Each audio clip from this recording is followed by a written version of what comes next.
When we lead, learn, and live the way the brain works best, we just get better results with less effort. Today we are talking about innovation. Did you know that innovation is one of the top 5 words used in mission, vision, value statements for companies and for teams? And yet we still have so much to learn about this elusive term of innovation. Like, what are the barriers to innovation? What are boosts that we could leverage for greater innovation? And what are just some basic building blocks we need to have in place to foster a culture of innovation? Well, if any of those questions are important to you, if it would be valuable to know about the barriers, the boosts, and the building blocks to innovation, then this video is for you. So let's get started.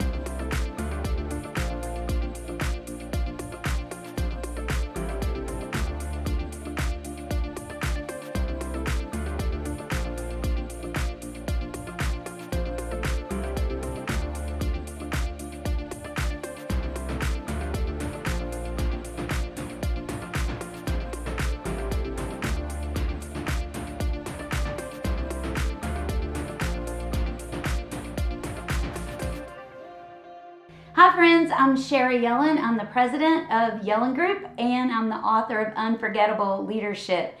And at the core of everything we do, it is about how do we lead, learn, and live the way the brain works best. Because our desire is to help you get better results with less effort by putting this knowledge to work.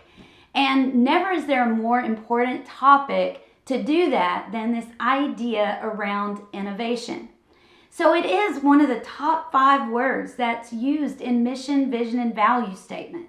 I think we all want more of it, but what we're not really clear on is where does it come from in the first place? What are some things that we're doing that's a barrier to innovation? And maybe more importantly, what can we do to really boost innovation and put those building blocks into place? All right, so the first thing that I want to do is differentiate between the words creativity and innovation. Those words are used interchangeably a lot. In fact, we use those words interchangeably a lot. But for the sake of where we're going today, it's important that we differentiate those 2 words. So the word create or creative actually means to grow from nothing. So if I were to just kind of look around my desk right now, I've got a pair of sunglasses here. And let's say that originally the first pair of probably spectacles, as they called it, or some kind of looking glass, they developed that idea from nothing. Right? Innovation is when we come along with that creation and we just nudge it a little, just give it a little push. You might think about restoring or altering or tweaking, maybe making a little bit bigger or a little bit deeper or a little bit better. So taking the glasses, it might have started out from the initial creation as one thing. I haven't really done the research on that. And somewhere along the way, someone said, you know what, even better if this protected me from the sun. Or even better if these glasses now become smart glasses so I can listen to my music or I can follow directions, and there are smart glasses now. So it's really important to differentiate those 2 things. So creation is to develop something new. We'll just use entirely new as kind of a baseline of the definition of creativity. Whereas innovation is where our opinions come in. So I'll take this video. This video didn't exist before we sat down to record it. But now that it's going to be recorded, there are going to be a lot of opinions on what we could do differently, how we could change. It could be longer, it could be shorter, we could cover different topics. So opinions really come in when we're talking about innovation, and most of us have plenty of them to share. One of the phrases I love to use with innovation is just the term or the phrase, even better if.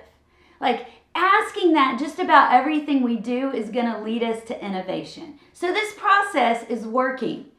even better if. Or, I really like how you made that presentation, even better if. So it is about just nudging a little bit, just giving it a little push, or altering just ever so slightly.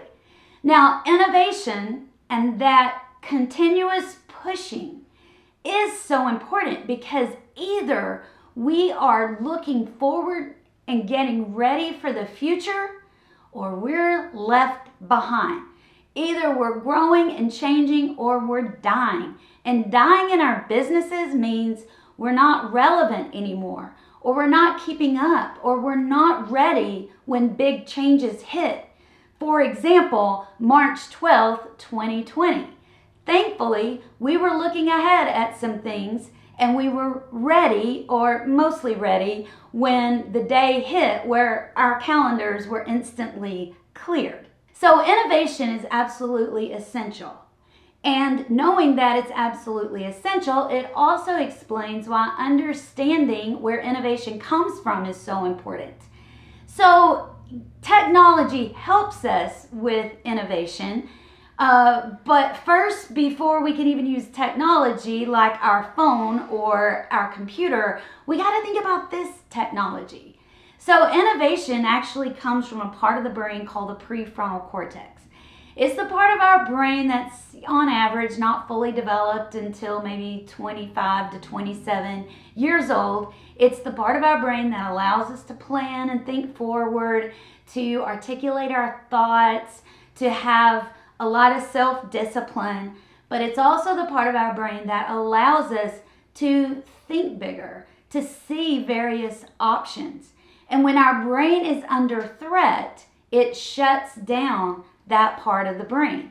So in the same way, if you are seeing physical threat, your brain is going to focus on that threat. Let's use the bear in the woods. A bear is coming at you. You're not going to be distracted by your phone in that moment. You're going to be fully focused on that bear.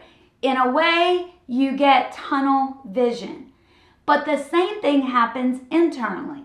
When our brain is under threat, we can't see as many options.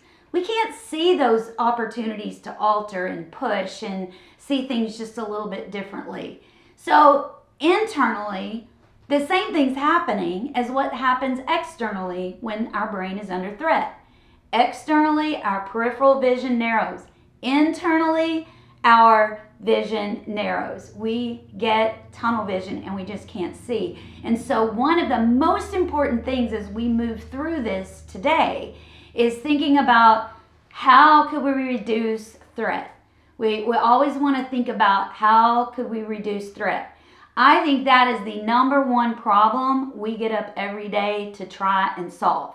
Because if we can reduce threat and reduce any interference with activity in the prefrontal cortex, we're automatically going to get better results with less effort. So I wanted to share with you a few practical ways that we can boost innovation by pointing out some common barriers to innovation. And all of these barriers I'm going to walk through are directly connected to needs that we have and the beliefs that drive those needs. So I guess the biggest thing for us to think about is how can we detach from some of these debilitating needs? And I want to walk through 5 of those. So need number 1 that's a barrier to innovation is the need to be right. Because if I feel like I have to be right, then that also means that I feel like there is a wrong.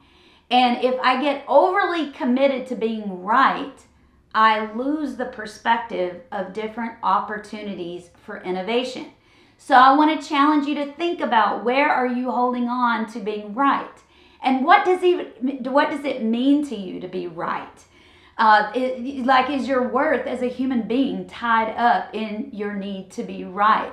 And if you let go of that, if you detached from it, how might that open up possibilities for more innovation? So there are 2 ways that we sometimes see this, especially in organizations. that can be absolute innovation killers. We call them hippos and zebras, okay? The hippo stands for the highest paid person's opinion. And usually that's the person with the highest title. They have to be super careful if they want to foster an environment of innovation, because you could have a team that is sharing ideas, but the highest paid person or the person with the highest authority, if they come in and they squash those ideas, that's an innovation killer. So we've got to watch out for that, but you don't want to be that. Don't be the hippo. The other term that I love, I'm not sure who coined this, but I really like it. It's called a zebra. That means zero evidence, but really arrogant. And oftentimes that individual can come in with so much command and so much confidence that it really kills innovation. So if the barrier to innovation is to be right, well, what's the boost to innovation? The boost to innovation is to realize I can be right or I can be rich. Another boost to this need is realizing that the goal isn't to be right. In fact, the beginning of innovation is usually when we acknowledge we don't know and we get curious and we start asking what else and what else and what else, and even better if. The second need that can be a barrier to innovation is the need to be liked. So your brain loves to be included. In fact, one of the top threats to the brain is social rejection. So your brain likes to be liked, and we want to be included.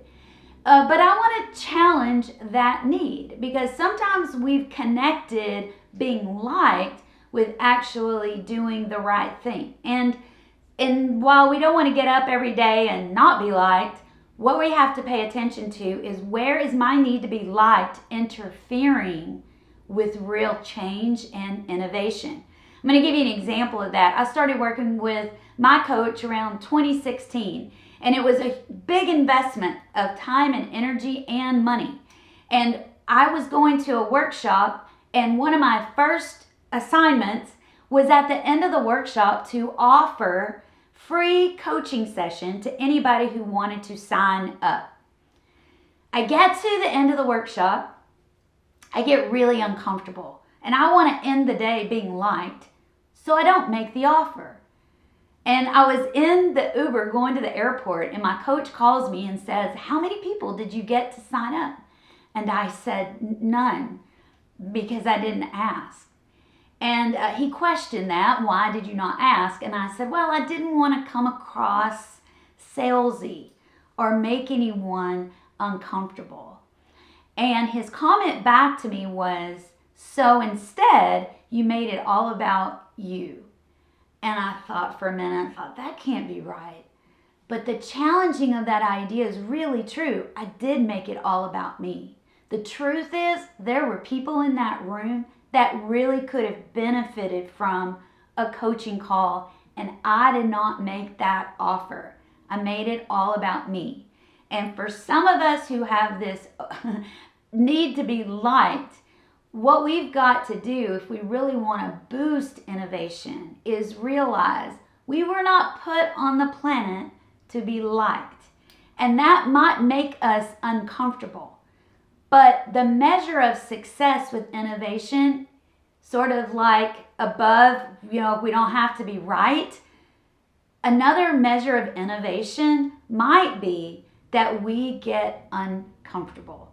So the barrier is this need to be liked. The boost to that is realizing we weren't put on the planet to be liked. And what if being uncomfortable is actually the best measure of success when it comes to fostering innovation? The third need that's a barrier to innovation is this need to be clear, this craving for clarity. So your brain, in the same sense that it wants to be included, it also wants to be clear. Your brain does not like confusion. It's going to resist confusion, because confusion seems unfamiliar and uncomfortable. And in my work, I find that most people will choose unhappiness over unfamiliar and uncomfortable. We have this craving to be clear. But we know that innovation isn't about clarity. It is about getting comfortable in being uncomfortable. It is about going into the unknown and discovering, letting go of the need to be liked, letting go of the need to be right. We're also going to need to be comfortable in being in a place where we can't be 100% clear. So the barrier here is this need for clarity. But the boost is acknowledging it and realizing and developing a muscle for moving into the unknown and being uncomfortable. The fourth barrier that I see all the time with innovation is the need to be in control. Really connected with this need to be clear. But we want to have some sense of control, and our brains really resist it when we don't have that. So I'm not suggesting that innovators go out there into the world and take big rogue risks, like they bet their entire life savings on, one number or one horse. But what I am suggesting with this whole idea of being in control is start with what you already have. Start with where you are. Start with your strengths. One of my favorite stories from the Bible is the widow and the jar of oil. And this is a quick summary if you haven't heard this story, but essentially a woman's husband passes away, and in those days definitely women had zero rights, and she's got sons, and the kicker here is that her husband died and left her in debt, and they're going to take her sons as payment. But she needs her sons because she's a woman with zero rights in this culture. So she goes to the prophet and she says, I'm in trouble here. My husband's died and I'm in debt, and they're going to come take my sons. And one reason why I love this story is because the prophet doesn't try to rush in and solve her problem and give her solutions and say, let me take this. What he asks instead is, what do you have in the house? And she says, a jar of oil. And that's exactly what she needed. So the beginning of innovation, if we want to really think about it at its core, is taking a look at where do you already have opportunities to nudge a little, to push a little, to alter. I think about the history of Airbnb. It started when someone had an air mattress in an empty room and thought, we could rent this air mattress in this room out. Or I think about Uber, which started when someone needed to get somewhere and they couldn't get a taxi, and they're seeing all these cars pass them and they're empty seats and thinking, why can't I ride with that person? So if the barrier is this need to control, the boost is, what do you already have and where could you start small by seeing opportunities to make something even better? Okay, my fifth and final barrier that I want to talk about today around innovation is this need to compete. I'm not really sure why. I could guess, and I'm sure there are theories to explain it, but our brains are wired for an us against them mindset. We will see that in the smallest of ways. There might be this clique in the team versus this clique in the team. It might be staff versus administration. Sometimes we've heard that referred to as carpet versus concrete in a warehouse situation, or north versus south. It's just a hardwired thing for us.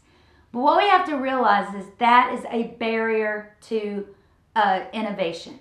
And if you really want a boost to innovation, where you're thinking compete, I want you to think collaborate. Because what we sometimes have to realize is that sometimes when we get this wow idea for innovation, the path there is not as much of a how as it is a who.